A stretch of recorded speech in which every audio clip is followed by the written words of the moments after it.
L'apôtre, écrivant après plusieurs années aux Philippiens, leur dit, avant d'avoir été régénéré, sa position était, quant à la justice de la loi, exempte de tout reproche. Philippiens 3,6.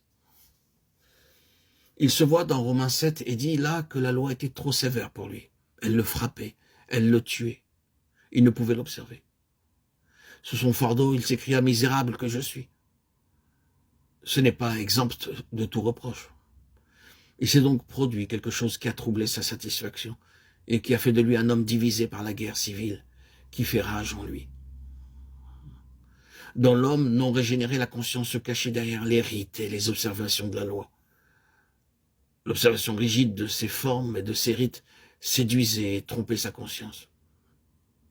Elle disait paix, paix, là où il n'y avait que point de paix. Mais lorsque le moment du réveil spirituel arrive, cet état de choses ne peut plus substituer, subsister. La conscience ne peut plus être séduite, trompée.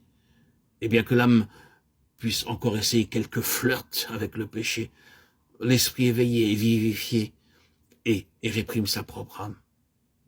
Il appelle les choses par leur nom, c'est-à-dire il appelle le péché péché.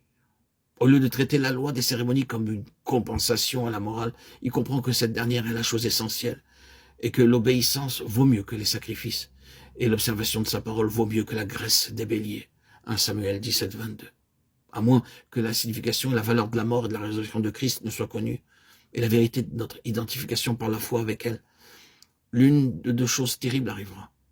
Ou bien ce sera une histoire analogue à celle qui nous est décrite dans le chapitre 7 des Romains, une histoire de lutte, d'aspiration et de défaite, une crainte de s'appuyer sur la foi en Christ, en même temps qu'un désappointement profond de la vie chrétienne vécue qui conduit de plus en plus près du désespoir, de la détresse.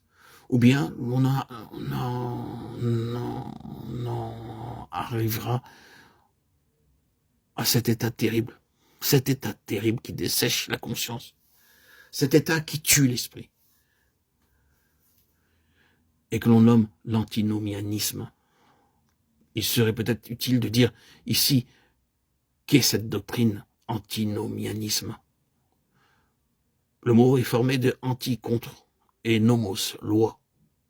Le terme a été employé pour la première fois par Luther pour désigner les adeptes de Martin Agricola qui prétendaient que la loi morale comme telle ne liait pas les chrétiens. Mais la chose elle-même existait longtemps avant l'époque de Luther, où le nom lui fut donné, dès les premiers temps chrétiens. Il y a eu ceux qui ont nié l'utilité de la loi ou ses obligations dans la dispensation de l'Évangile. Il semble que déjà dans les temps apostoliques, ce principe a été à l'œuvre, ce que nous font comprendre plusieurs passages des lettres du Nouveau Testament, car dans ces passages, les apôtres y mettent en garde leurs convertis contre les fausses interprétations de leur enseignement qui serait une excuse à toutes sortes de dérèglements. À ceux qui, dans un esprit de contradiction, désobéissent à la vérité et obéissent à l'injustice, à eux, la colère et l'indignation. Anéantissons-nous donc la loi par la foi? Non, certes. Au contraire, nous confirmons la loi. Romains 3, 8 et 31. Que dirons-nous donc? Que nous devons demeurer dans le péché afin que la grâce abonde? Non, certes. Romains 6, 1. Que personne ne vous séduise par de vains discours, car c'est à cause de tout cela que le courroux de Dieu vient sur les enfants de rébellion. Éphésiens 5, 6. Avec leurs discours pompeux et vides, ils séduisent par les convoitises de la chair et par l'impudicité ceux qui viennent à peine d'échapper aux hommes qui suivent la voie de l'erreur, en leur promettant la liberté alors qu'ils sont eux-mêmes esclaves de la corruption. Car on est esclave de ce qui vous a vaincu. 2 Pierre 2, 18, 19. Et au cœur de cette doctrine, une fausse interprétation de la doctrine de la justification par la foi. Quelques-uns ont même enseigné dans le passé que, puisqu'ils sont spirituels, leur nature ne pouvait plus être corrompue, quelle que soit leur conduite morale, ou bien qu'une personne élue ne péchait plus, alors même qu'elle commettrait des actes mauvais en eux-mêmes. Certes, personne ne soutiendrait délibérément une telle doctrine, mais le principe peut cependant opérer. La justification par la foi, avoir la finalité et la plénitude de la perfection en Christ, la persévérance finale, c'est-à-dire lorsqu'on est en grâce, tout est toujours en grâce. Des affirmations comme celle-là peuvent, si étranges que paraissent cela, produire une espèce de christianisme dur et légal, si elle est mal comprise.